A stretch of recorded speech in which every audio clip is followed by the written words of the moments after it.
na sa Dingras, Ilocos Norte. Ilang paninim na sili at mais.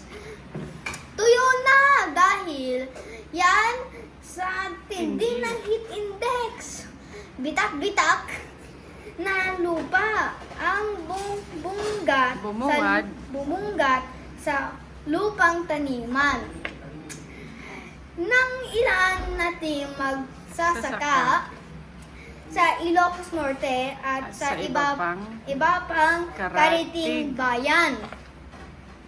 Kaya naman lahat ay pinapayuhan sa inuminom ng maraming tubig upang maiwasan ng heat stroke.